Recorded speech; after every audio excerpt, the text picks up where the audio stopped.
Hello everyone, my name is Dimitri and I'm the developer of Infranodus text network analysis tool. In this video, I'm going to demonstrate a really interesting new workflow that we implemented that can be used for text diagnostics. It's like a tool that can show you all the information about your text, which topics exist inside, which concepts, how they relate to one another, what are the structural gaps. It can also help you gain a different perspective on the discourse so that you understand it in its totality and don't miss the important details and nuances. This workflow is available here on the right-hand side. If you click here, it has like a step-by-step instruction of what you should do to actually diagnose a text.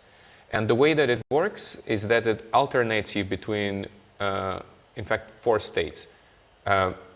It motivates you to operate on a big scale, so to have an overview of the text. Like, for instance, in this first step, it's proposing you to explore text network visualization. So you're looking at the graph and you're seeing which ideas are contained inside.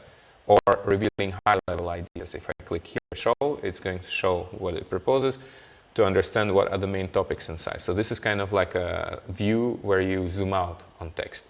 Then it also proposes you to zoom in and to sometimes get into specific topics. So for example, here, you will operate on a smaller scale and get into the specifics of the ideas contained in this text. For example, here, if I click, I will even see in which context they're used.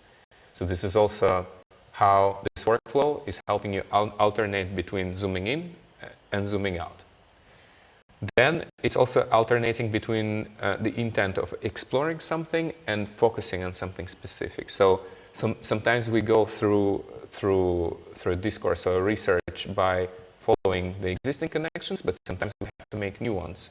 And this is exactly what this workflow is also guiding you through. So sometimes it will ask you to think of the top relations. So for example, here it's going to identify some interesting connections in this discourse and show you how the main concepts relate, kind of already reiterating the patterns or revealing the patterns that are contained inside. But at the same time, if we select those, you can also use it to explore stuff. So for example, here you have revealed the structural gaps. In this case, it's going to show you which things are not so well connected yet, and it's going to guide you to think about how you can connect those 2 topics in an interesting way. And this is a great way to generate relevant and unusual ideas because you are utilizing the parts that already exist in the discourse, but you connect them in a new way. And Infranodus will use the built-in GPT-3 AI to help you generate research questions or ideas in relation to this topic, or if you just want to do it yourself, you can always read the instruction here and try to come up with some interesting idea yourself. So this is how it alternates between the intent, focusing or exploring, and the scale. Big scale, zooming out, and small scale, zooming in. Try to follow all these steps, and if you have any questions, please contact us on infranodus.com. And we also have a longer video that explains each of these steps in more detail on our channel. Thank you.